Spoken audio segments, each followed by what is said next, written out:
Bonjour à tous et bienvenue sur la chaîne Team Mallory. Donc comme vous voyez là, c'est l'événement des légendes pour ce week-end. Donc profitez-en un max. Et pour ceux qui ne le savent pas, Football Manager est devenu gratuit pendant une semaine. Donc on pense que avec la team on va sûrement faire une petite vidéo là-dessus. On verra ce qu'on va faire. Donc là je fais rapidement une petite pub pour notre crew. Donc c'est le crew de Champi. Ok, on a gagné plus 21, c'est pas mal. On gagne pour l'instant.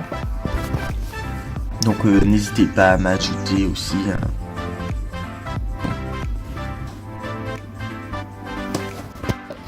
Je vais juste montrer rapidement les vitrines des deux derniers. Parce que là, je crois que je l'avais pas. Les autres, je l'avais déjà montré, il me semble. Mais la victoire avec Leicester City, donc la triplette et avec Wolverhampton également, ça c'est les meilleures saisons, c'est bien. Mais bon, trêve de blabla, on n'est pas là pour ça. Je vais vous montrer le championnat par championnat. Donc le premier c'est avec FK Rostov. FK Rostov. On est deuxième. Donc je vais vous expliquer un petit peu rapidement. Donc on est deuxième. La liste des entraîneurs, on est également deuxième. C'est le même qui est premier dans les chaques, mais sauf qu'on est à égalité de points. Il y a juste 3 buts de plus. Et je l'affronte en demi-finale.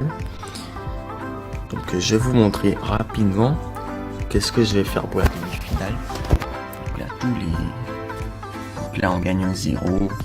Ben voilà, contre lui, on a fait match nul dès le début. Ah mais tiens. Donc là, maintenant, grâce aux vidéos SM, vous connaissez. Donc Mr Turtle, FK Rostov, Mr Rabbit, Akhmat Grozny. Je sais pas si je prononce bien. Donc on a fait un partout. Donc waouh.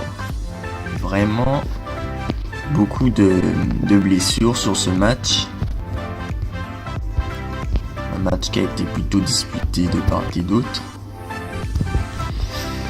Alors, la victoire sans appel 4-0, également la 3-0, ici 5-0. Là, c'était la 8ème de finale, on a gagné 3-1, la 2-1, 2-1 également. La première défaite de la saison. C'est assez intéressant de regarder. Première défaite de la saison. Donc l'adversaire quand même plus marqué en triplé. Donc il nous a bien dominé, je pense. Ouais. Alors on retourne. Ouais. Ok là. Là on gagne 0. Ici 3-0. 2-0. 4-0. Ici 2-0. Là c'est les quarts de finale. Ah bah tiens, ben justement Mr Rabbit qui a perdu au penalty face à notre adversaire du jour. À 2-0. Et ben voilà, c'est le match que je voulais vous montrer. On a perdu 4-0 contre notre adversaire du jour. Donc vous vous doutez bien qu'il est sur un stage. Du coup, à ce moment précis de là où il m'a gagné 4-0, c'est où? Oui, j'avais 3 points de plus d'avance que lui, j'avais des buts également d'avance. Mais bon, en gagnant 4-0, non seulement il me rattrape de 3 points, et en plus il me met 8 buts de différence. Donc là, là on a affronté Mr Rabbit, on a gagné 2-0.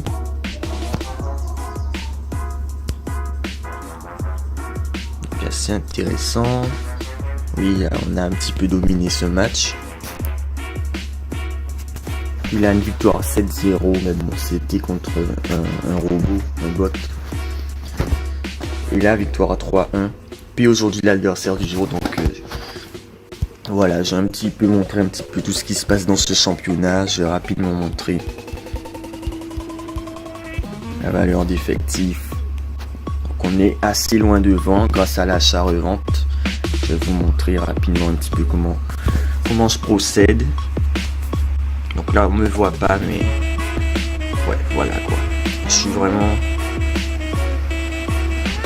surtout au début de championnat, quand ça se vend pas mal, j'essaie d'être au maximum présent. d'avoir toujours 4 joueurs sur la liste des transferts, comme c'est le cas ici. Et donc, comme je vous ai dit, l'adversaire nous a mis un stage la dernière fois. Là, c'est les demi-finales et je pense clairement que c'est l'adversaire le plus coriace de ces demi-finales. Je pense que j'aurais plus de mal à le gagner lui qu'à gagner un autre joueur si je vais en finale. Simplement utiliser un stage, mais je vais pas l'utiliser maintenant. Donc voilà, l'historique, je n'ai pas encore utilisé le stage de la saison. Pareil pour les huis clos. Donc je vais tout simplement faire ça tout à l'heure. Dès qu'il restera quelques minutes avant match pour pas éveiller les soupçons. Donc là je vais garder ce championnat pour la fin. Et on va passer avec mon championnat de crew quoi. Il n'y a pas grand chose à dire. On est premier avec 5 victoires, 1 nul. Je vais rapidement passer tout ça. Il n'y a pas grand chose à dire. Donc on a gagné 3-0 le premier match, 2-0 le deuxième match, 1-0 le deuxième match. Là on a fait un match nul, donc on va peut-être regarder celui-là.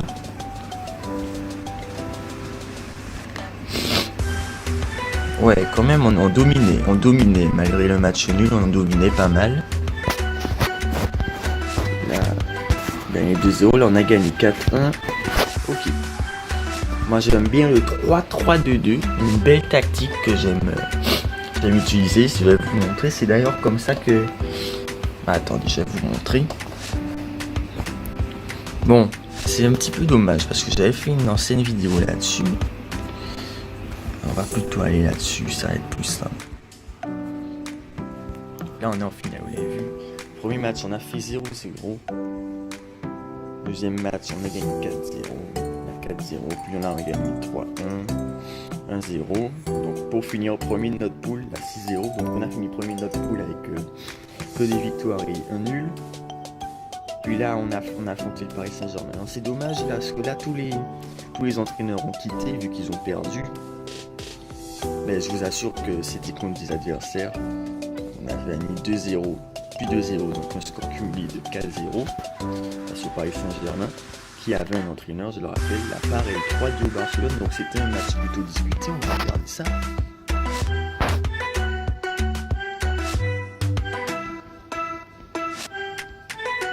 Ouais, j'ai utilisé mon 3-3-2, 3-3-2-2 que j'apprécie particulièrement.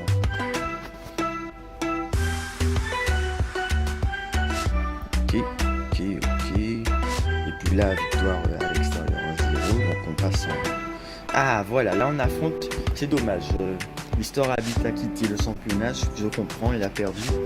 Et donc, là on affrontait Borussia Dortmund, c'était Mr Rabbit.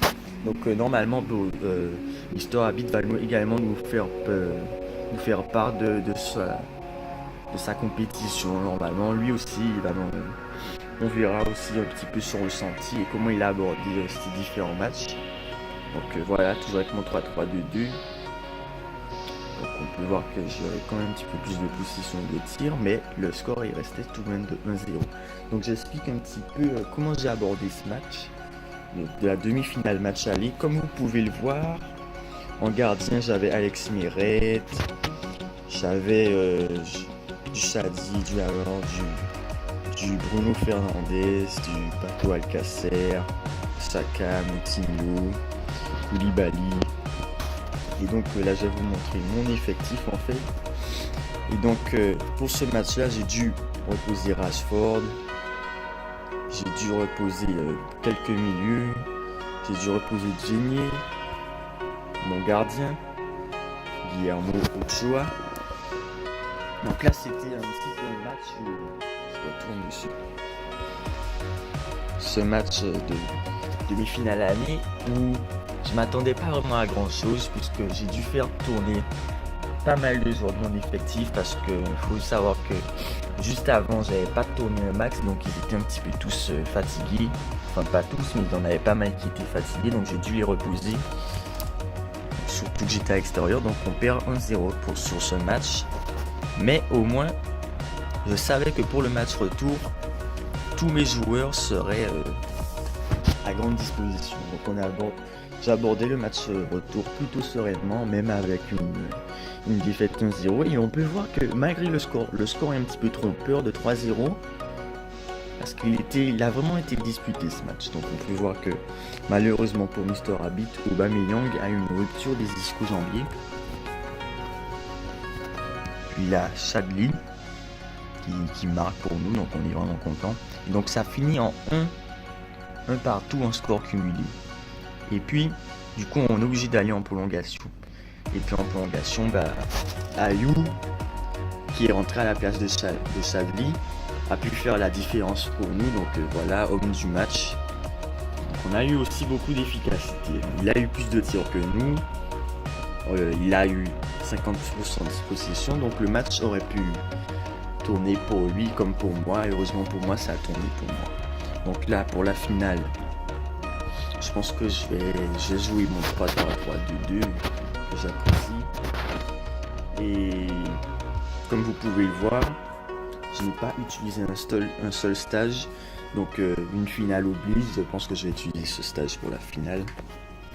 Et donc j'ai gardé ce championnat pour la fin.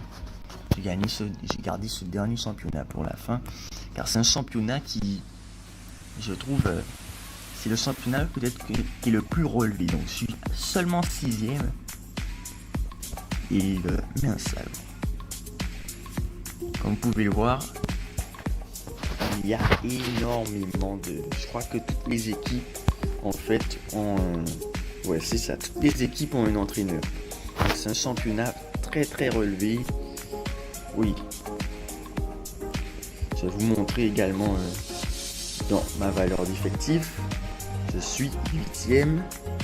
Donc c'est vraiment malgré que normalement avec mes achats reventes, donc je vais vous montrer rapidement, je vais revenir sur le Napoli. Je vous ai montré avec FK Rostov que j'étais vraiment pas mal. Puis avec le Napoli là également, je suis pas mal. Ici, je suis pas mal également. Et là avec Salford City, c'est vraiment un championnat très relevé. Je pense que c'est le championnat le plus relevé auquel j'ai participé. Donc je vais montrer rapidement. On perd la CR, oui, je m'en rappelle. Donc c'est le plus mauvais départ de ma saison. On perd 3-1 le premier match. On perd 1-0 le deuxième match. On fait match nul au troisième match. Et puis là on a renoué avec la victoire, donc 2-1. Ici on gagne 3-1. Ici on gagne 1-0. Ici on gagne 4-0, donc c'est pas mal. Ici on fait un match nul. Ici on gagne 2-1. Et ici on gagne 2-1. Voilà.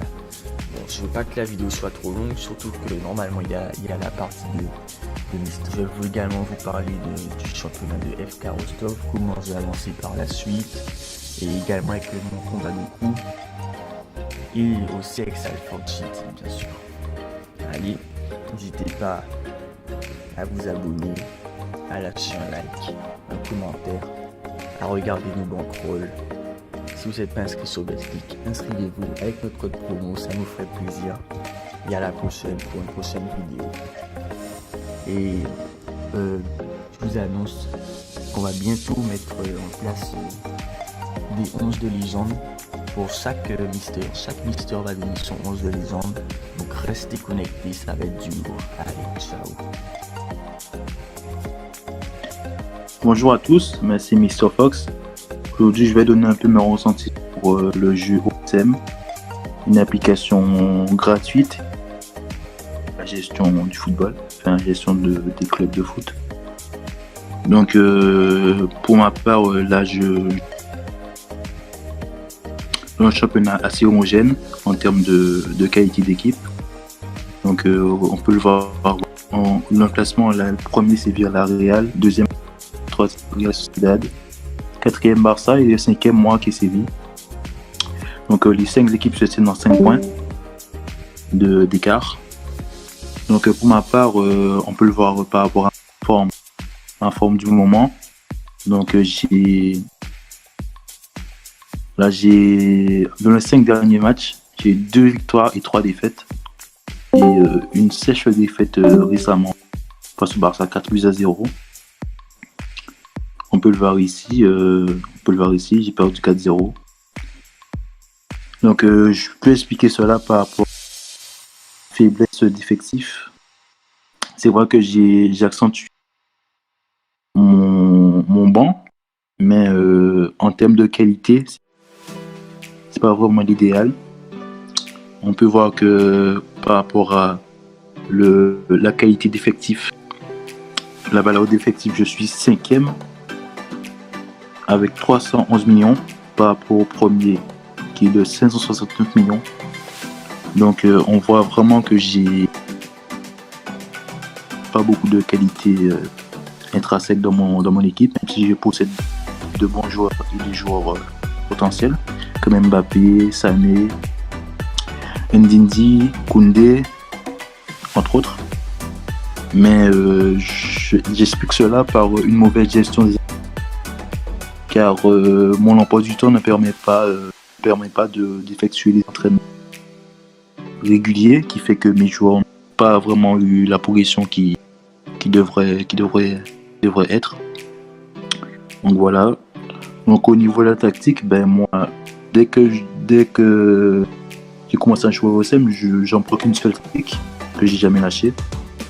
J'ai découvert cela sur SM Tactique, un youtubeur sur YouTube qui propose des tactiques aux joueurs. Donc c'est une tactique en 3-4-3-A avec une tactique de jouer sous les ailes, avec le marquage individuel, pièce du hors-jeu, les tacles agressifs et le pressing qui est assez accentué avec un niveau style offensif. Donc je présente cela.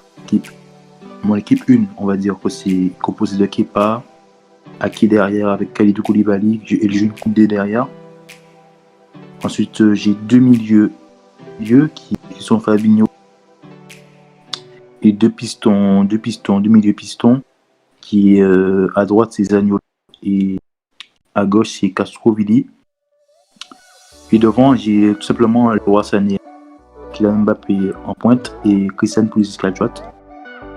Donc ça fait une assez belle équipe sur le papier, mais comme je l'ai souligné, mon manque de temps en termes d'entraînement fait que mes joueurs ont accumulé du retard. On peut le comparer par rapport à Villarreal, qui est une équipe normalement qui est en dessous, a vraiment accentué son management sur l'entraînement. Donc on voit qu'il a vraiment tard dans son équipe.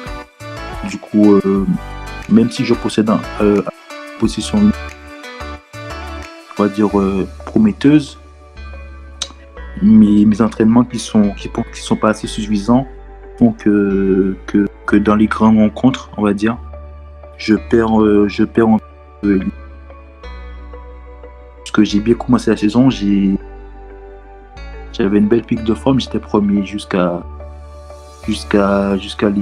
avant l'année là, qui m'ont fait perdre pied, notamment par un calendrier qui était difficile, parce que j'ai affronté la Real Sociedad, Valence et le Barça qui étaient parmi les 5, dans le top 6 quoi. Du coup ça a fait que j'ai 4 défaites d'affilée, 4 défaites face à ce concurrent, ce qui fait que je me retrouve à la 5e, je retombe de chute de haut. Mais je pense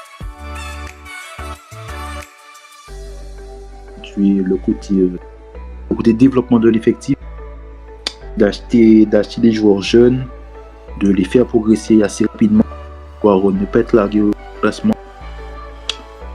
Et aussi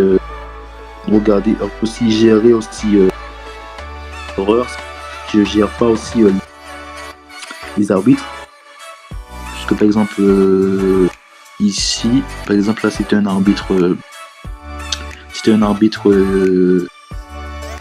et moi comme je joue dans un style où ça pas de carton, ça peut me coûter des matchs par rapport à ça. Donc du coup il faut vraiment prendre le temps de régler son par rapport à la sévérité de l'arbitre. Et puis voilà, je pense que j'ai fait le tour pour la gestion d'un club. Je le répète vraiment, c'est acheter des jeunes et aussi ne pas hésiter pour pouvoir construire nos ossature et construire un projet cohérent et vraiment les entraîner et la